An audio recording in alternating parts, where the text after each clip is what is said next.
Hello बच्चों, good morning. कैसे आप सभी? उम्मीद करता हूँ बढ़िया होंगे, मस्त होंगे। आइए, स्वागत है आप सभी का श्री विजय क्लासेस में।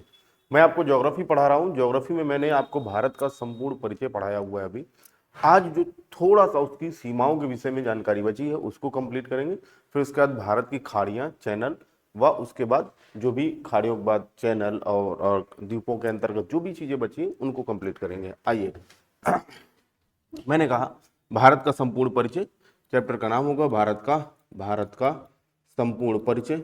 संपूर्ण परिचय, परिचय। लेकिन आपको हेडिंग नहीं बनानी है, आपको हेडिंग नहीं बनानी है। क्योंकि आपकी हेडिंग बनी होगी, आपकी हेडिंग बनी होगी। आइए, संपूर्ण परिचय के अंतर्गत पहला पॉइंट है। पहला पॉइंट ये कहता है कि भारत की सीमाओं के विषय में जानकारी प्राप्त करनी है।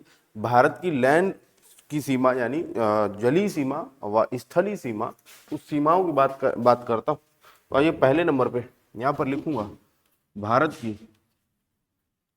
की कुल स्थलीय सीमा, स्थलीय सीमा, स्थलीय सीमा।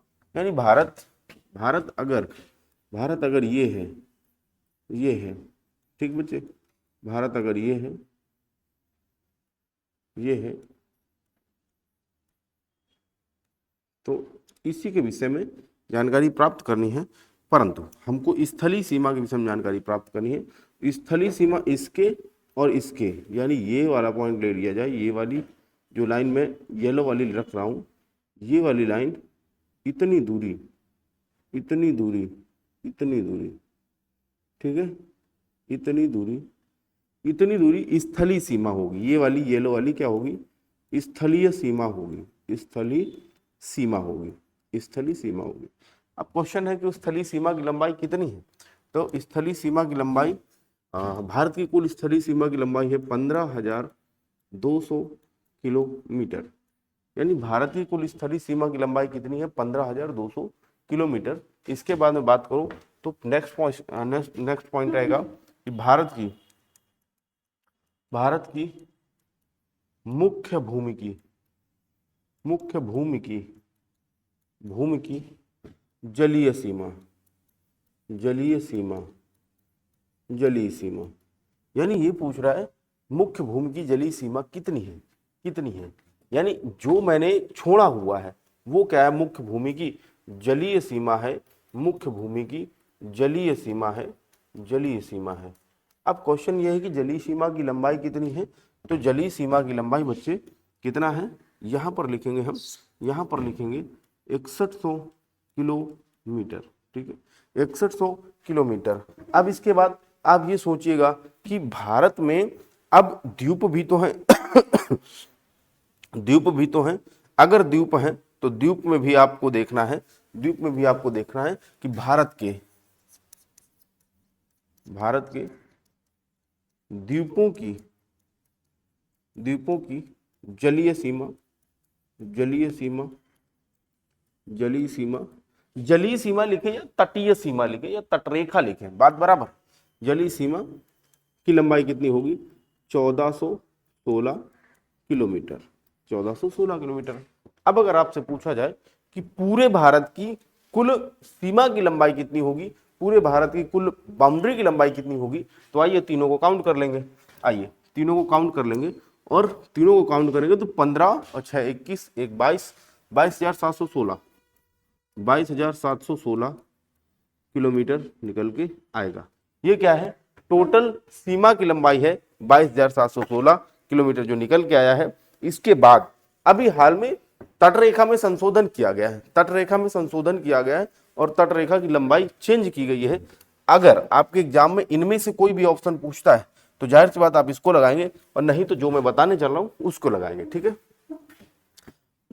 नेक्स्ट पॉइंट है भारत की तटरेखा, तटरेखा की कुल लंबाई, कुल लंबाई कितनी है? यहां लिखेंगे 11,098 किलोमीटर, ठीक है।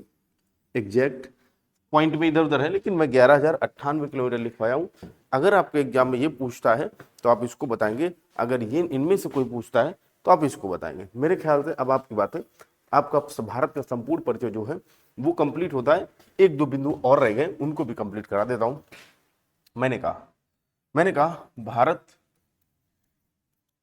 नहीं ऐसे नहीं लिखते हैं, मैंने कहा, हाँ मैंने कहा कर्क रेखा, कर्क रेखा और भारत के मध्य की दूरी, भारत के मध्य की दूरी, मध्य की दूरी, मध्य की दूरी कितनी है, यहां लिखेंगे मध्य की दूरी, यानी कर्क रेखा से यहाँ कर्क रेखा होगी, यहाँ कर्क रेखा होगी, 0 डिग्री होगी, और यहाँ पर ट्रॉपिक ऑफ कैंसर है। अब यहाँ पर एक पॉइंट होगा जिसका नंबर है 6.4 नॉर्थ लैटिट्यूड, 6.4 नॉर्थ लैटिट्यूड, और इस 0 डिग्री से लेकर कर्क रेखा से लेकर भारत की दूरी यानी 6.4 की विषय में जानकारी पूछ रहा है, कितने किलोमीटर की है, तो बच्चा कितना होगी 87876 किलोमीटर, यानी 876 किलोमीटर दूरी है। क्या मेरी बात समझ में आई? अगर आई है तो ये चैप्टर जो होता है ये कंप्लीट होता है। इसके बाद जो नेक्स्ट चैप्टर है उसका नाम है भारत की खाड़ियां, भारत के चैनल, और हाँ इसको मैं छोटा कर देता हूं। हाँ, तो चैप्टर का नाम होगा बच्चे, चैप्टर का नाम भारत की समुद्री सीमा, समुद्री सीमा, चैनल, खाड़ियां। ठीक है, तो समुद्री सीमा क्या होती है? देखो सबसे पहले बात यह है कि समुद्री सीमा 1982 से पहले दुनिया के किसी भी देश के पास कोई भी समुद्री सीमा नहीं थी। समुद्री सीमा किसी भी देश के लिए इसलिए आवश्यक है क्योंकि समुद्र संसाधनों का एक भंडार है, यानी समुद्र जिसके पास जितनी दूरी तक समुद्र पर अधिकार है वो देश हो सकता है उतना विकसित कर दिया है। आप कल्पना करके देखिए कि आज वर्तमान में आपके एरिया में लाइट आती है, ऐसा कोई धातु, ऐसा कोई खनिज मिल जाए जिसके माध्यम से हो सकता है 1 ग्राम खनिज से पूरे गांव को 10 साल लाइट मिल जाए। ऐसा पॉसिबिलिटी है, ऐसा हो सकता है, क्योंकि हम जितना दुनिया में देखे हैं उससे ज्यादा कहीं हम नहीं जानते हैं, यानी वैज्ञानिक जितना खोज चुके हैं उससे कहीं ज्यादा हम अभी नहीं जानते हैं। तो समय के आधार पर चीजें बदलती हैं, यानी आपने देखा कि पहले साइकिल आई और अब जैगुआर है, अब फेरारी है, तमाम प्रकार की गाड़ियां, अपडेट हो रहा है। ऐसे हो सकता है कई ऐसे संसाधन समुद्र पे हों जिनका दोहन करके कोई भी देश आगे बढ़ सकता है। मेरे ख्याल से आपको बात समझ में आई होगी कि समुद्र पर अधिकार क्यों जरूरी है। समुद्र पर अधिकार इसलिए जरूरी है कि वहां पर संसाधन होते हैं और कोई भी देश अपने वहां के संसाधनों का दोहन करके अपने देश का विकास कर सकता है। मेरे ख्याल से इतनी बातें समझ में आई। अब मैं दूसरा बोलूं तो दुनिया के हर देशों के पास 3 प्रकार की समुद्री सीमा है। अब 3 प्रकार की समुद्री सीमाएं, वो कौन कौन सी समुद्री सीमाएं हैं? वो एक समुद्री सीमा है जिसका नाम है प्रादेशिक समुद्री सीमा, प्रादेशिक समुद्री सीमा यानी टेरिटोरियल सी बाउंड्री। इसके बाद है कॉन्टिगुअस जोन, यानी जिसको बोलते हैं अविच्छिन्न मंडल या संलग्न क्षेत्र, और नेक्स्ट है ईईजेड यानी इकोनॉमिकल एक्सक्लूसिव जोन, यानी अनन्य आर्थिक क्षेत्र। 3 प्रकार की समुद्री सीमाएं हैं, और ये समुद्री सीमाएं यूनाइटेड नेशन ने किस कानून के तहत प्रदान की किसी भी देश को? तो ये समुद्री सीमाएं यूनाइटेड नेशन ने 1982 में एक समझौता हुआ था, उस समझौते का नाम है अनक्लॉस समझौता। अनक्लॉस समझौता यानी United Nation convention law of sea. इस समझौते के तहत यूनाइटेड नेशन ने दुनिया के प्रत्येक देशों को 3 प्रकार की समुद्री सीमाएं दी थी। वो समुद्री सीमाएं कहां से नापी जाएंगी, आइए मैं बताता हूं।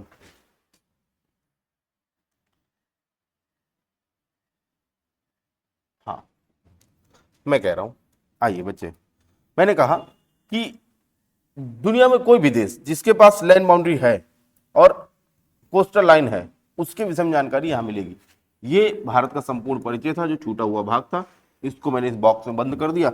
अब चैप्टर का नाम होगा, यहां मैं डालता हूं, चैप्टर का नाम होगा भारत की समुद्री समुद्री सीमा सीमा चैनल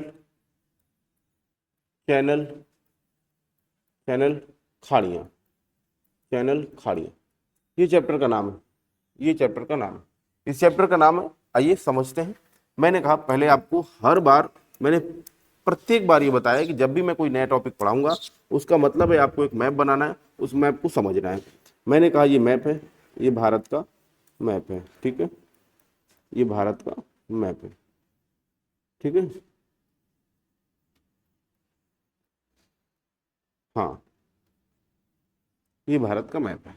इस भारत के मैप की बात करूं तो आप ये देखिएगा, बच्चे कि ये जो कोस्टल लाइन है, तो कोस्टल लाइन मैंने पेन कॉपी पे बनाई या मैं बोर्ड पे बना रहा हूँ या मैं 2D फिगर बना रहा हूँ, तो वो कोस्टल लाइन सीधी बनेगी। लेकिन आप समुद्र के पास जाके देखो, ऐसा तो नहीं कि पक्की बाउंड्री करवाई गई है, यानी ईंट और मोरम गिट्टी से करवाई गई है, तो आप समुद्र का पानी बाहर नहीं आएगा, आएगा भी तो वो पानी यहाँ की किनारे जो मिट्टी है उसको उसका इरोजन नहीं कर पाएगा, यानी इरोजन इन द सेंस उसको बहा नहीं पाएगा, पर्दन नहीं कर पाएगा। ऐसा तो नहीं होगा।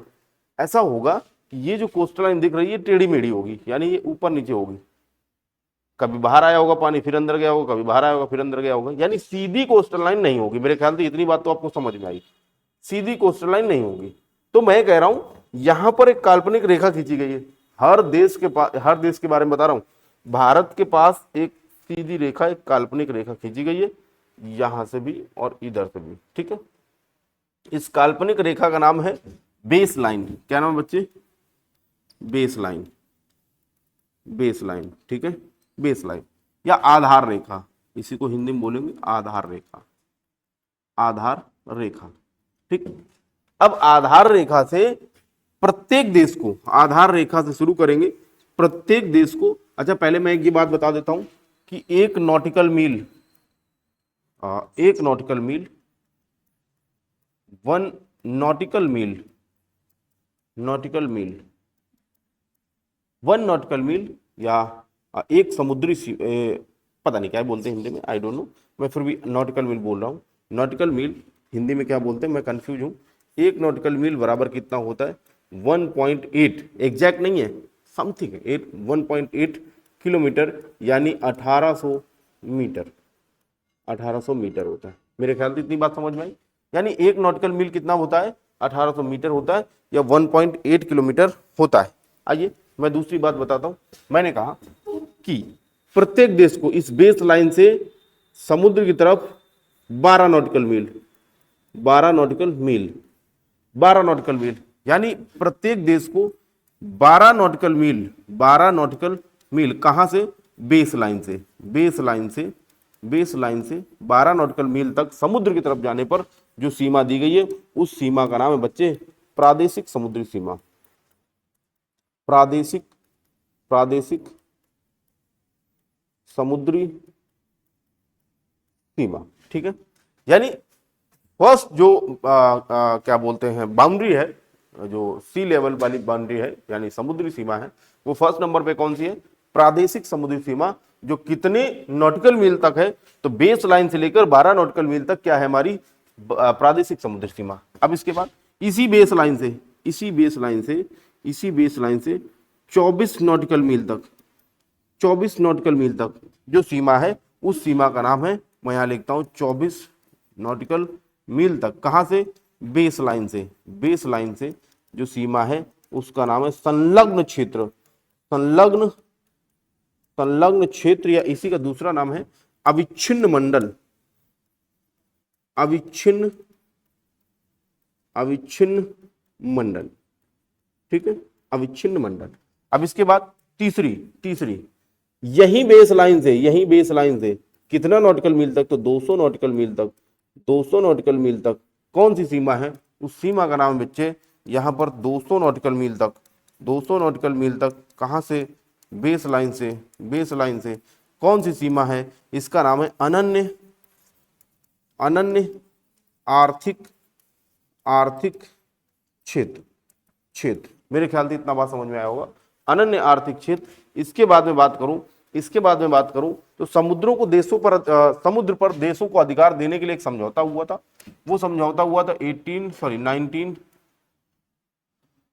हाँ वो समझौता हुआ था 1982 में। इस समझौते का नाम था अनक्लॉस, अनक्लॉस, ठीक है, इस समझौते का नाम था अनक्लॉस। इस अनक्लॉस समझौते के तहत जो भी बातें हुई थी उन बातों को कल बताऊंगा, और आपके लिए जिम्मेदारी यह है कि आप अनक्लॉस का फुल फॉर्म पता करें, अनक्लॉस का फुल फॉर्म पता करें, और ये किस देश में समझौता हुआ था ये भी पता लगाएं, कितने देशों ने भाग लिया था ये भी पता लगाएं। आज के लिए इतना ही, मिलते हैं नेक्स्ट वीडियो में।